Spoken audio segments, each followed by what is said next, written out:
চারিদিক থেকে পুলিশে ঘেরা করা হয়েছে, তাই বলছি কেউ পালানোর চেষ্টা করবেন না। পালানোর চেষ্টা করলে শুট করে দেব। ব্যাগের চেনটা খুলুন। আপনারা কি লাগিয়েছেন বলুন তো? আমি চোর না ডাকাত? তাই আমার ব্যাগ সার্চ করতে আসছেন? না, আমি খুলবো না। কি বললি? আমার ব্যাগ!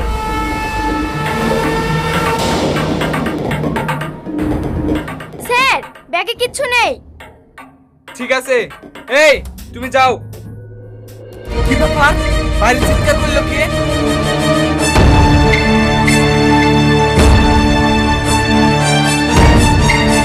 কে তোমাকে ধাক্কা মেরেছে? তাই কি তুমি দেখিছো?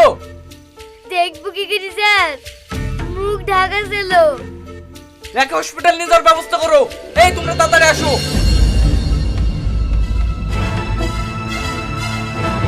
শিট, এটাই ছিল ক্রিমিনালদের প্ল্যান। আজকে আমাদের চোখে ধুলো দিয়ে পালিয়ে গেল।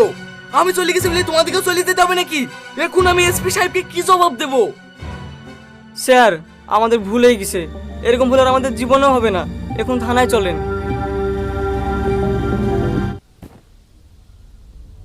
ড্রাগস ড্রাগস ড্রাগস, এই 2 বছর ধরে এগুলো পাচার হচ্ছে।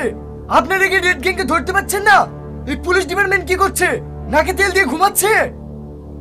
স্যার, আমরা তো হাত পা গুটি বসি নেই।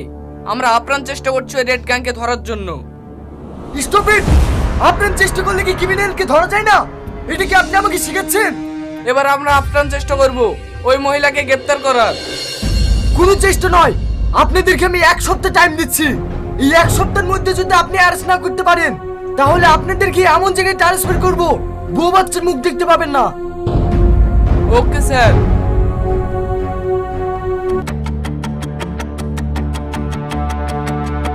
ইরে বাবু, ডিউটি থেকে এসে এইভাবে মন খারাপ করে বসলি যে? আয়, চারটে খেয়ে লেগা। আমাকে জ্বালায়ও না তো, আমার কিছু ভাল লাগছে না। থাম, তোর বড় বোনকে পাঠাচ্ছি। মা, বোনকে কিছু বইলো না। শোনো শোনো শোনো, ভাল লাগে না, কেউ আমার কথা শোনে না। আধা না করে বসে আছি।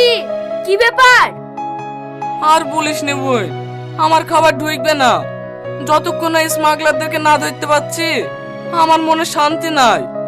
ঠিক আছে লে, দোয়া করছি তুই যেন অনেক বড় পুলিশ অফিসার হইস। চচেটি খেলি গা।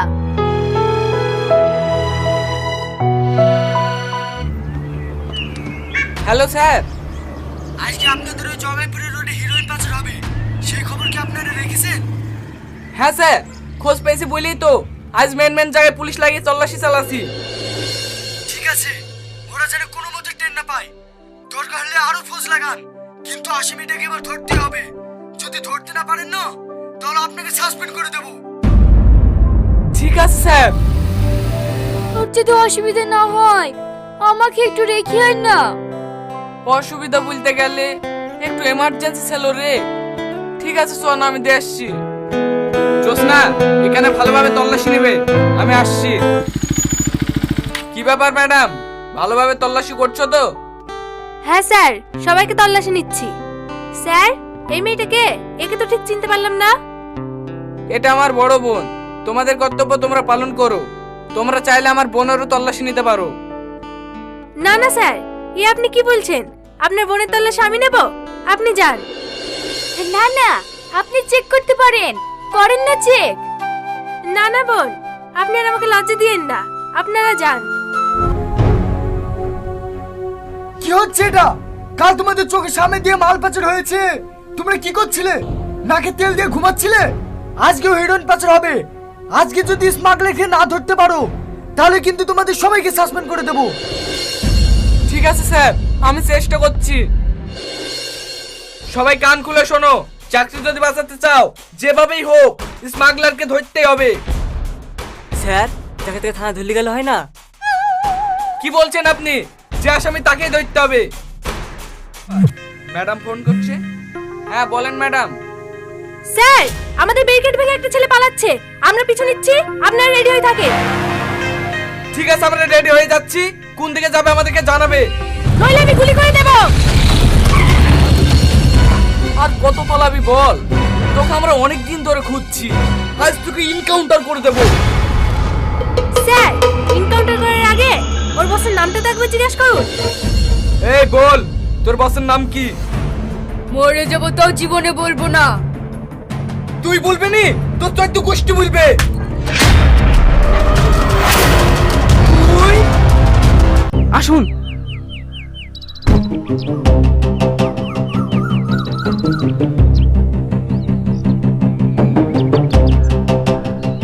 লাস্টার ডিটেলস কিছু জানা গেছে? হ্যাঁ স্যার, সেই একই গ্যাংয়ের লোক। তার মানে কোবরা গ্যাং? হ্যাঁ স্যার।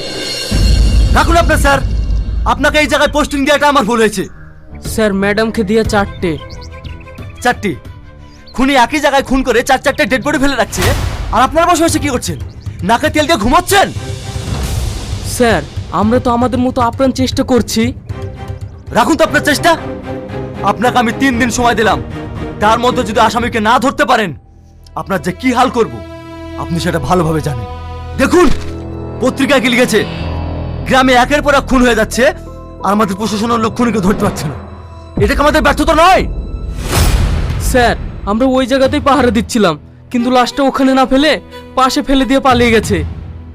আরে ইডিয়েট, খুনিকে ওইভাবে পাহারা দিলে ধরা যাবে না। খুনিকে ধরতে হলে কৌশলটা একটু চেঞ্জ করতে হবে।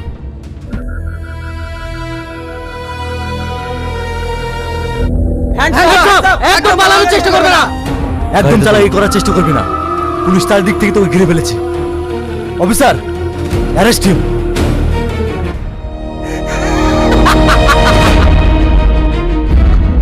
আমি আমার প্রতিশোধ দিয়েছি। আমাকে যে শাস্তি দেবে মাথা দিয়ে লেবো। আমার প্রতিশোধ নেওয়ার আর কেউ বেঁচে নাই। কিরে বড় দাদা হয়ে গেছিস মনে হচ্ছে? হ্যাঁ, কার কাছ থেকে টাকা নিয়ে এমএলএ ছেলেকে মেরেছিস বল। বিশ্বাস করেন স্যার,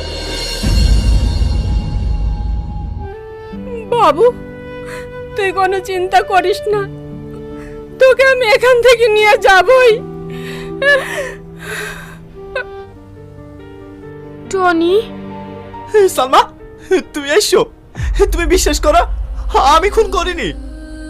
আমি জানি তুমি খুন করনি। যে মানুষটা একটা সামান্য পিঁপড়ে মারতে গেলে 7 বার ভাবে, সে কোনোদিন মানুষ খুন করতে পারে না। সত্যি করে বলো না কি হয়েছে। আমি তোমাকে সব বলবো। জানো মা, আমি একটা হিসাব কোনো মতে মিলাতে পারছি না। হিসেবটা এবার মিলে যাবে। টাকা ওটা তো আমার ছেলের। কি হয়েছে স্যার? আপনার এই গুণধর ছেলে এমএলএ ছেলেকে খুন করেছে। না স্যার, আপনাদের কথা ভুল হচ্ছে। আমার ছেলে এরকম কাজ করতে পারে না। করতে পারে কি পারে না সেটা আদালতে প্রমাণ হবে।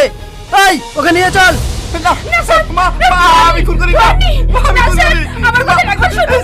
না স্যার, শাকিল তুই? আর তোর সাথে একে? তোর বাপ। আর তুই যদি না বলিস তাহলে আমরা তোকে মেরে ফেলবো। বল। বস আপনার সঙ্গে একজন দেখা করতে এসেছে। সুমন তুই?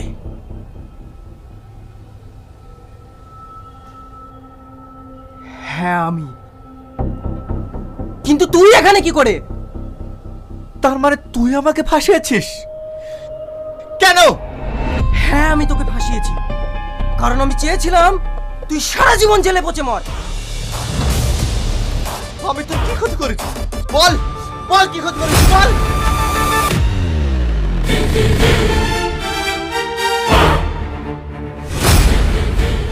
সালমা তুমি? শুধুমাত্র প্রতিশোধ নেওয়ার জন্য। প্রতিশোধ? কিসের প্রতিশোধ? কেন ভুলে গেছিস নাকি? মনে করে দেখ, আজ থেকে 3 বছর আগে কিভাবে আমার দিদিকে ফাঁসিয়েছিলি।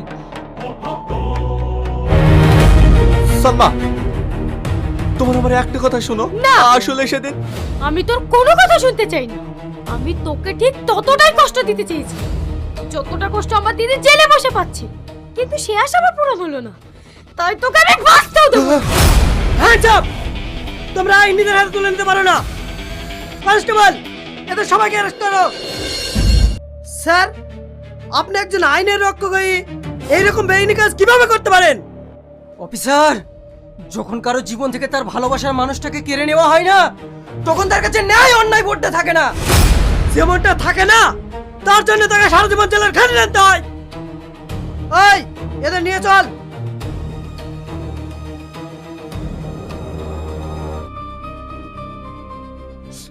ভাই, তুই আমাকে ক্ষমা করে দিস, আমি তোকে ভুল বুঝেছি, তুই আমাকে ক্ষমা করে দিস ভাই।